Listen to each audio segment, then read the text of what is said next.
بسم اللہ الرحمن الرحیم اللہم صلی علی محمد وآل محمد۔ السلام علیکم ورحمۃ اللہ وبرکاتہ۔ سامعین گرامی، ہمارا سلسلہ درس کتاب فقہ الاحوط میں سے باب الصوم انشاءاللہ جو ہے شروع ہوا، کیونکہ ماہ صیام آ رہا ہے اور اس وجہ سے اس کے مسائل اس مہینے کی مناسبت سے جاننا زیادہ ضروری ہے۔ تو باب الصوم جو ہے ہم انشاءاللہ سے اس کا باب الصوم کا پہلا درس شروع ہو رہا ہے۔ تو عربی لغت کے لحاظ سے صوم کا معنی لکھا ہے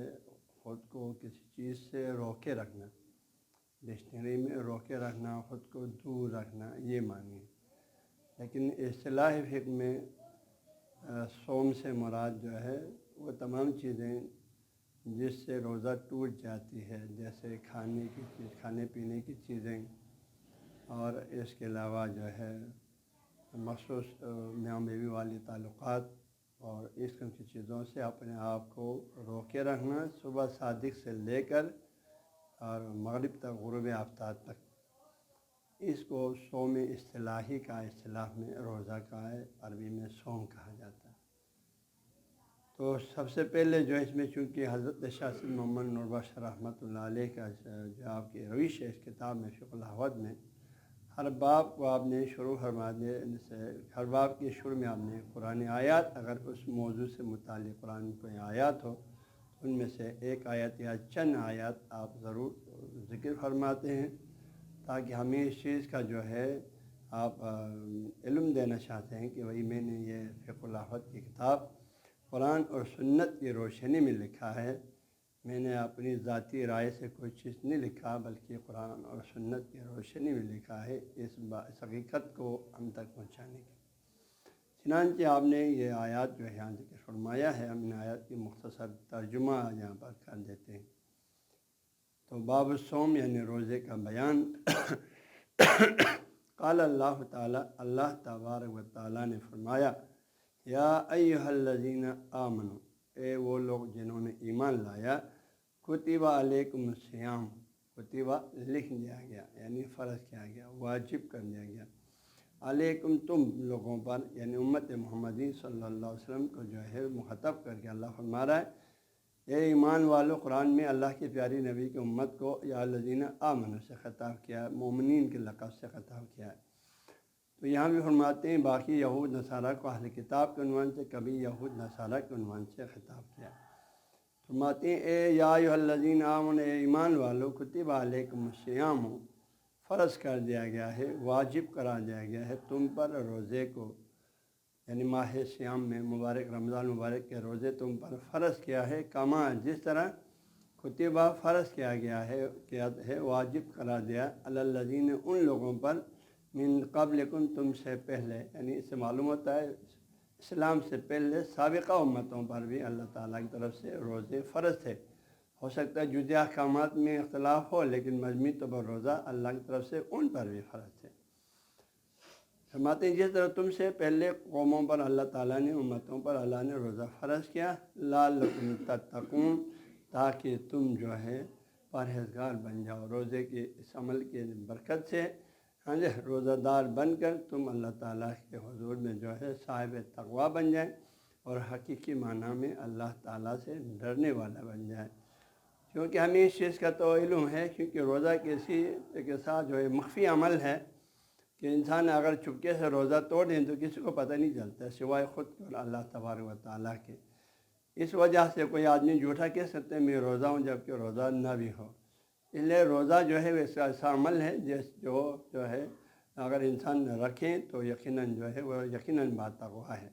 اگر بندہ روزہ رکھتا ہے سچائی سے، خلوص سے، تو یقیناً اس بندے کے دل میں تقوی الہی ہونے کی واضح نشانی ہے، کیونکہ روزہ عوام سے، کسی سے، انسان سے خوف کھا کے یا شرم کر کے، ریا کے لیے وہ روزہ نہیں رکھ سکتے ہیں، روزہ صرف اللہ کی رضا کے لیے رکھتے ہیں۔ اس لیے فرمایا کیونکہ جو آدمی روزہ رکھتا ہے یقیناً اس کے دل میں خوف خدا ہے، اس لیے وہ روزے کو پورا کرتے ہیں، ورنہ اس کو روزہ چپکے سے کھانے میں کوئی رکاوٹ نہیں۔ اللہ تعالیٰ نے روزے کا جو ہے فلسفہ اور حکمت کے طور پر فرمایا، لعلکم تتقون، تاکہ تم صاحب تقویٰ بن جائے، پرہیزگار بن جاؤ۔ اور یہ روزہ کتنے دن ہیں؟ اللہ فرماتے ہیں ایام معدودات، ایام یوم کی جمع معدودات گنے ہوئے، یہ گنتی کے چند دن ہیں۔ سب کو پتہ ہے ایک مہینہ ہے، کبھی 30 دن کا ہوتا ہے، کبھی 29 دن کا۔ آگے اللہ اس کے احکامات فرماتے ہیں فمن کان منکم مریض ہے، اللہ کی طرف سے ڈائریکٹ تو روزہ واجب ہے، لیکن اس میں اللہ تعالیٰ اسلام ایک ایسا مقدس دین ہے جس میں آسانیاں اللہ نے عمل کے میدان میں رکھا ہے۔ فرماتے ہیں فمن، پر تم میں سے جو شخص، فمن کان منکم، تم میں سے مریض بیمار ہو، اس مقدس مہینے میں وہ بیمار ہو جائے، روزہ رکھنا اس کے لیے مشکل ہو جائے، اولا سفرین، یا سفر میں ہو، البتہ سفر کے لیے آگے فقہ میں تفصیلات ہے، اس کے شرط ہیں، سفر جو ہے جائز سفر ہو یا سنت سفر ہو یا واجب سفر ہو، اور جو ہے اس کے لیے مزید شرائط، اس کے مسافت جو تقریباً 48 میل ہے، جس کو آج کل کے کلومیٹر میں تقریباً 78 کلومیٹر بن جاتے ہیں،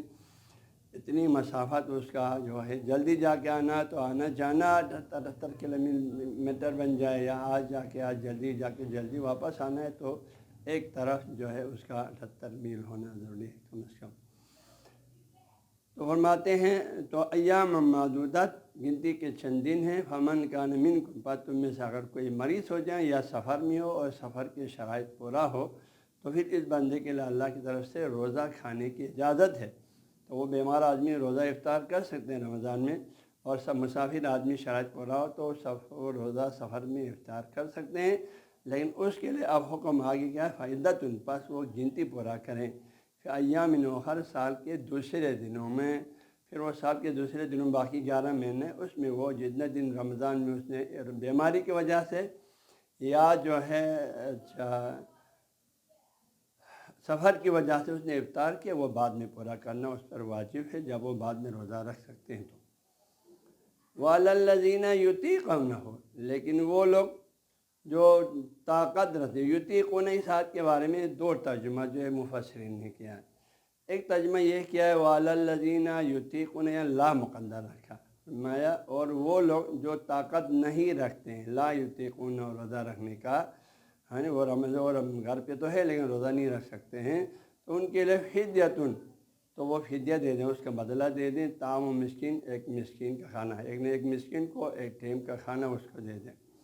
لیکن آج کا فقہ میں اس کو مجھ سے تعبیر کیا، ایک مجھ تقریباً 3 پاؤ جو ہے کھانا ہے، چاول گندم جو بھی دیتے ہیں۔ روپے میں آج کل تقریباً ایک مجھ کم از کم اس وقت جو ہے اس مہنگائی کے دور میں 120-150 تک دینا چاہیے، ایک مجھ کے جو ہے پیسوں میں اگر دینا چاہیں تو کم از کم، باقی زیادہ جتنا دے دیں ثواب کا کم ہے۔ تو ایک ترجمہ یہ ہے وَعَلَى الَّذِينَ، وہ لوگ جو روزہ رکھنے کی لا یطیقون، اور طاقت نہیں رکھتے ہیں، فدیۃ طعام مسکین،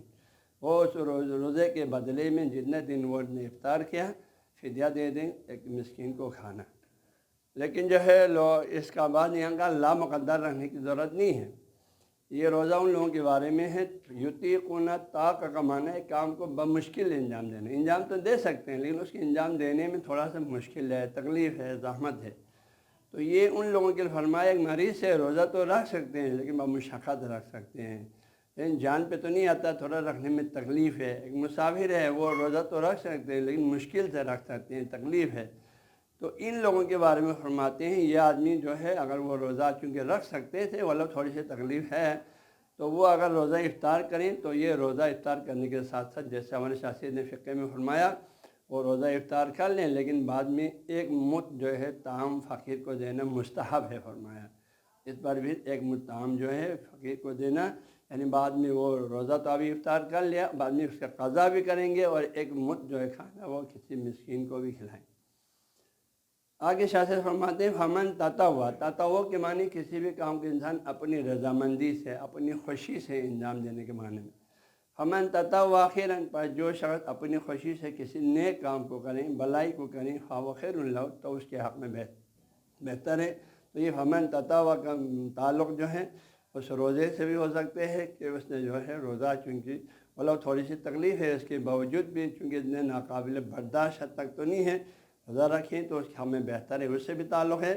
ساتھ ہی اس کا تعلق جو ہے وہ مد جو کہا فرمایا، ایک مد دینے کو فرمایا، ایک مسکین کو کھانا، اس میں اگر وہ زیادہ مقدار میں دے دیں، ایک مسکین کی جگہ پر اس نے زیادہ مقدار کو اچھا کھانا کھلائیں، ایک ٹائم کی جگہ پر 2 ٹائم کھلائیں، تو یہ اس کا مزید ثواب کا کام ہے۔ ہمن تطاوا خیرن، جو شخص اپنی خوشی سے مرضی سے کوئی نیک کام کرے، خیر کرے، بلائی کرے، فہو خیر لہ، تو یہ اس کے حق میں بہتر ہے۔ وَأَن تَصُومُوا، پھر فرماتے ہیں اور یہ کہ تمہارا روزہ رکھنا خیر لکم، اگر روزہ آسانی سے رکھ سکتے ہیں ہاں جی تو یہ لوگ جو ہے ان کے لیے روزہ رکھنا ہی بہتر ہے، ان کنتم تعلمون، اگر تم روزے کی فضیلت اہمیت کو جانیں۔